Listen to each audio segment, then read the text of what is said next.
ओम श्री बृहस्पति नमः। आज सुनिए बृहस्पति देवता की कथा। पौराणिक कथा के अनुसार प्राचीन समय की बात है। एक बड़ा प्रतापी और दानी राजा था। वह प्रत्येक गुरुवार को व्रत रखता और पूजा किया करता। ये बात उसकी रानी को अच्छी नहीं लगती। न वह व्रत करती और न ही किसी को एक भी पैसा दान में देती, और राजा को भी ऐसा करने से मना किया करती। एक समय की बात है कि राजा शिकार खेलने वन को चले गए।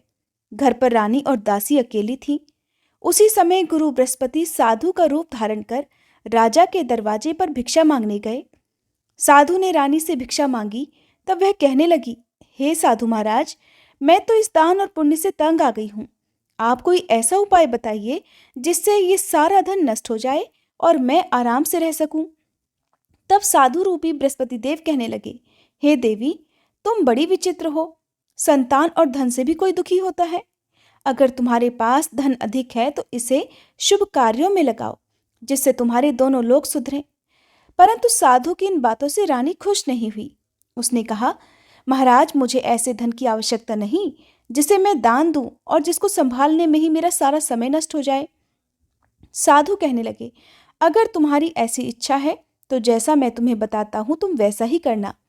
बृहस्पतिवार के दिन तुम घर को गोबर से लीपना, अपने केशों को पीली मिट्टी से धोना, केशों को धोते समय स्नान करना, राजा से हजामत बनवाने को कहना, भोजन में मांस मदिरा खाना और कपड़ा धोबी के यहाँ धुलने डालना। इस प्रकार 7 बृहस्पतिवार करने से तुम्हारा समस्त धन नष्ट हो जाएगा। ऐसा कहकर साधु बने बृहस्पति देव अंतर्ध्यान हो गए। साधु के कहे अनुसार रानी को करते हुए केवल 3 बृहस्पतिवार ही बीते थे कि उसकी समस्त धन संपत्ति नष्ट हो गई। अब भोजन के लिए परिवार तरसने लगा। एक दिन राजा रानी से बोला, हे रानी, तुम यहीं रहो, मैं दूसरे देश को जाता हूँ, क्योंकि यहाँ पर मुझे सभी जानते हैं, इसलिए मैं कोई छोटा कार्य नहीं कर सकता। ऐसा कहकर राजा परदेश चला गया। वहाँ वह जंगल से लकड़ी काटकर लाता और शहर में बेचता। इसी तरह वह अपना जीवन बिताने लगा। इधर राजा के बिना रानी और दासी दुखी रहने लगी। एक समय जब रानी और दासी को 7 दिन बिना भोजन के रहना पड़ा, तब रानी ने अपनी दासी से कहा, हे दासी, पास ही के नगर में मेरी बहन रहती है। वह बड़ी धनवान है। तू उसके पास जा और कुछ लेकर आ, ताकि थोड़ा बहुत गुजर बसर हो जाए। दासी रानी की बहन के पास गई। उस दिन बृहस्पतिवार था। रानी की बहन उस समय बृहस्पतिवार की कथा सुन रही थी। दासी ने रानी की बहन को अपनी रानी का संदेश दिया, लेकिन रानी की बहन ने कोई उत्तर नहीं दिया। जब दासी को रानी की बहन से कोई उत्तर नहीं मिला तो वह बहुत दुखी हुई। उसे क्रोध भी आया। दासी ने वापस आकर रानी को सारी बात बताई। सुनकर रानी ने अपने भागी को कोसा। उधर रानी की बहन ने सोचा कि मेरी बहन की दासी आई थी, परंतु मैं उससे नहीं बोली, इससे वह बहुत दुखी हुई होगी। कथा सुनकर और पूजन समाप्त कर वह अपनी बहन के घर गई और कहने लगी, हे बहन, मैं बृहस्पतिवार का व्रत कर रही थी।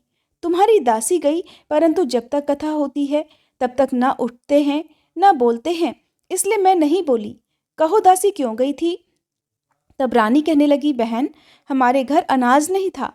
ऐसा कहते कहते रानी की आंखें भर आईं।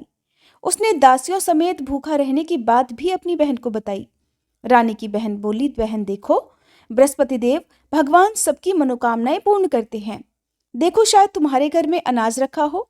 ये सुनकर दासी घर के अंदर गई तो वहां उसे एक घड़ा अनाज का भरा मिल गया। उसे बड़ी हैरानी हुई, क्योंकि उसने तो एक एक बर्तन देख लिया था। उसने बाहर आकर रानी को बताया।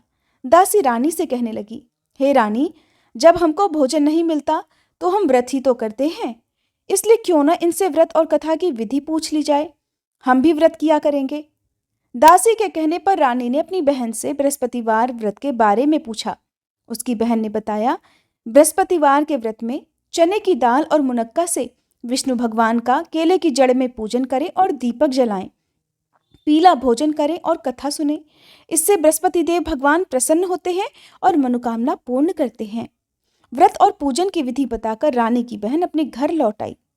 रानी और दासी दोनों ने निश्चय किया कि बृहस्पति देव भगवान का पूजन जरूर करेंगे।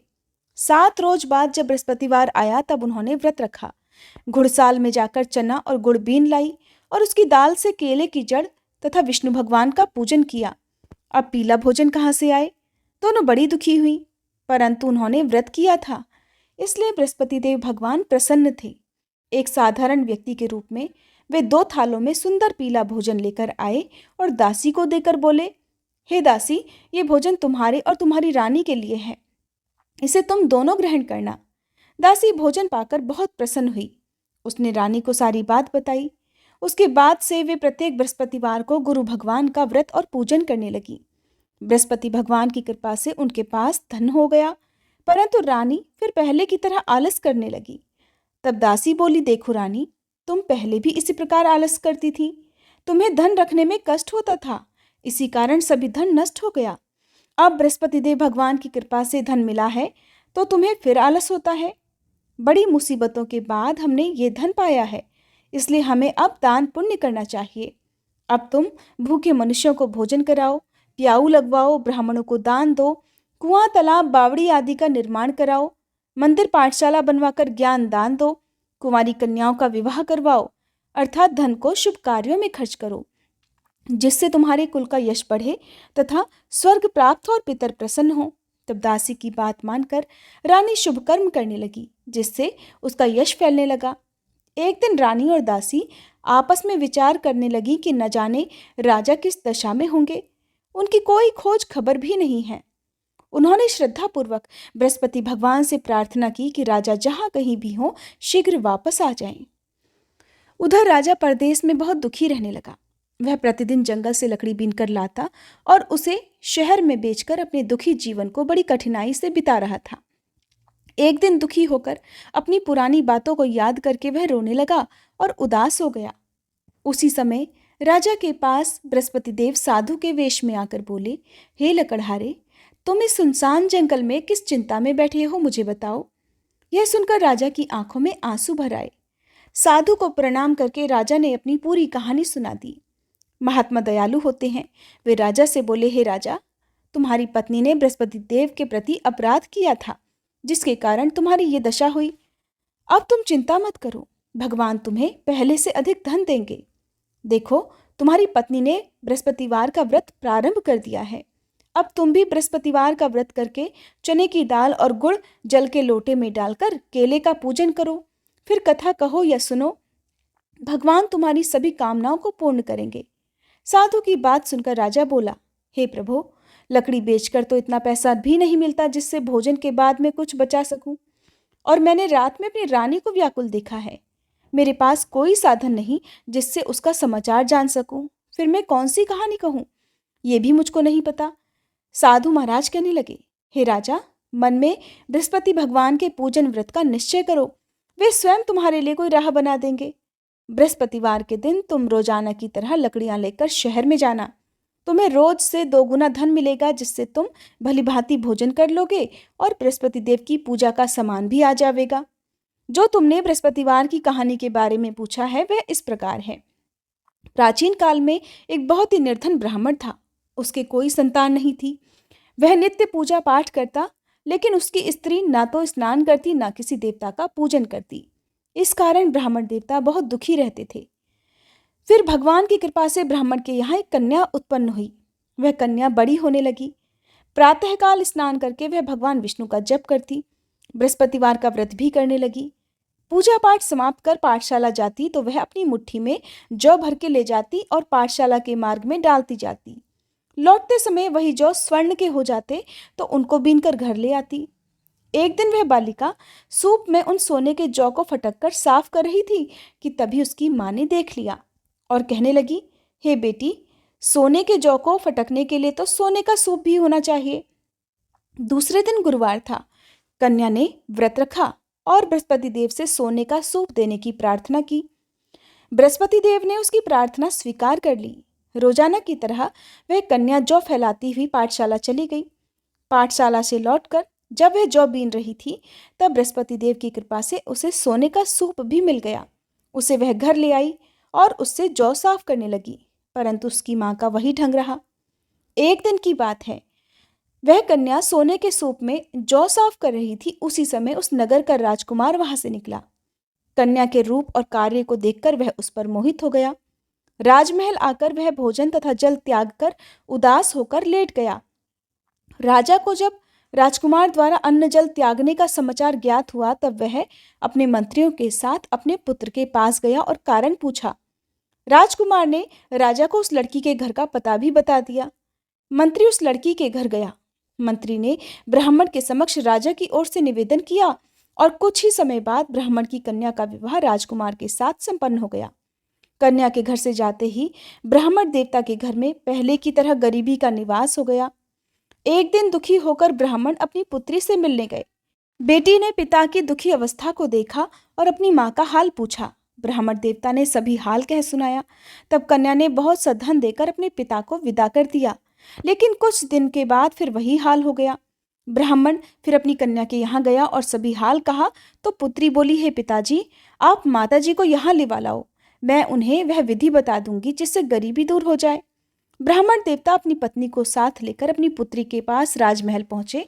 तब पुत्री अपनी माँ को समझाने लगी, हे माँ, तुम प्रातःकाल स्नान आदि करके विष्णु भगवान का पूजन करो तो सब दरिद्रता दूर हो जाएगी। परंतु उसकी माँ ने उसकी एक बात भी नहीं मानी। वह प्रातःकाल उठकर अपनी पुत्री की बची जूठन को खा लेती थी। एक दिन उसकी पुत्री को बहुत गुस्सा आया। उसने अपनी माँ को एक कोठरी में बंद कर दिया। प्रातः उसे स्नान आदि करा के पूजा पाठ करवाया तो उसकी माँ की बुद्धि ठीक हो गई। इसके बाद वह नियम से पूजा पाठ करने लगी और प्रत्येक बृहस्पतिवार को व्रत भी रखने लगी। इस व्रत के प्रभाव से मृत्यु के बाद वह स्वर्ग को गई। वह ब्राह्मण देवता भी सुखपूर्वक इस लोक का सुख भोगकर स्वर्ग को प्राप्त हुए। इस तरह कहानी कहकर साधु बने देवता वहां से आलोप हो गए। धीरे धीरे समय बीतने पर फिर बृहस्पतिवार का दिन आया। राजा जंगल से लकड़ी काटकर शहर में बेचने गया। उसे उस दिन और दिनों से अधिक धन मिला। राजा ने चना गुड़ आदि लाकर बृहस्पतिवार का व्रत किया। उस दिन से उसके सभी क्लेश दूर हुए। परंतु जब अगले गुरुवार का दिन आया तो वह बृहस्पतिवार का व्रत करना भूल गया। इसी कारण बृहस्पति भगवान नाराज हो गए। उस दिन उस नगर के राजा ने विशाल यज्ञ का आयोजन किया था तथा अपने समस्त राज्य में घोषणा करवा दी कि सभी मेरे यहाँ भोजन करने आए, किसी के घर चूल्हा ना जले और इस आज्ञा को जो न मानेगा उसको फांसी की सजा दी जाएगी। राजा की आज्ञा अनुसार राज्य के सभी निवासी राजा के भोज में सम्मिलित हुए, लेकिन लकड़हारा कुछ देर से पहुंचा, इसलिए राजा उसको अपने साथ महल में ले गए। जब राजा लकड़हारे को भोजन करा रहे थे तब रानी की दृष्टि उस खूंटी पर पड़ी जिस पर उसका हार लटका हुआ था। उसे हार खूंटी पर लटका दिखाई नहीं दिया। रानी को निश्चय हो गया कि मेरा हार इसी लकड़हारे ने चुरा लिया है। उसी समय सैनिकों को बुलवाकर उसको जेल में डलवा दिया। अब लकड़हारा जेल में विचार करने लगा कि न जाने कौन से पूर्व जन्म के कर्म से मुझे ये दुख प्राप्त हुआ है, और जंगल में मिले साधु को याद करने लगा।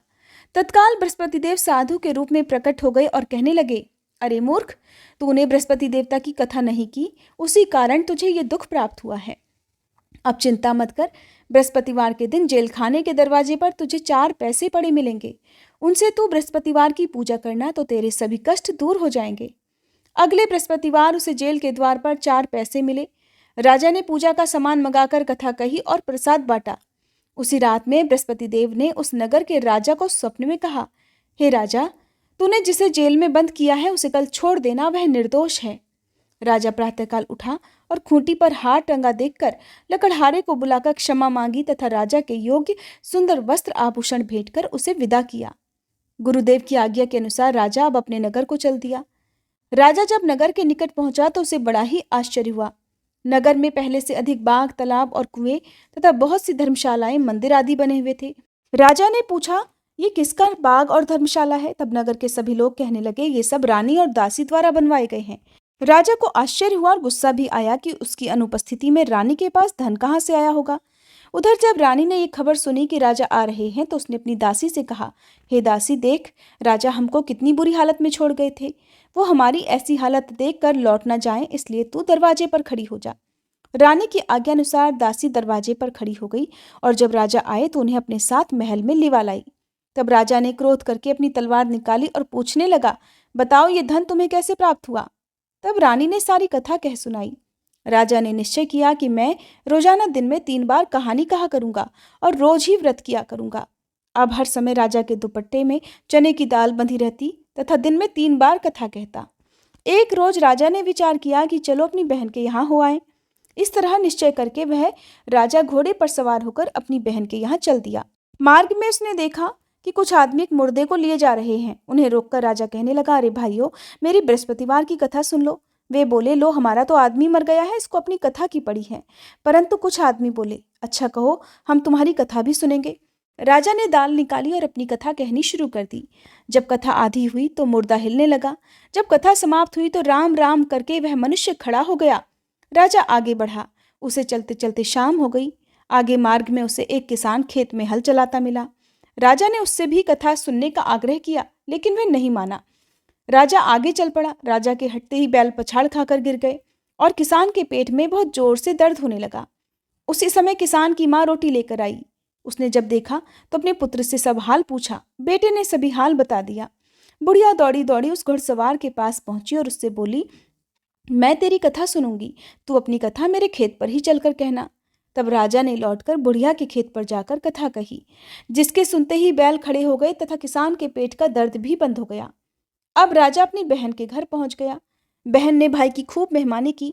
दूसरे रोज प्रातःकाल राजा जगा तो वह देखने लगा कि सब लोग भोजन कर रहे हैं।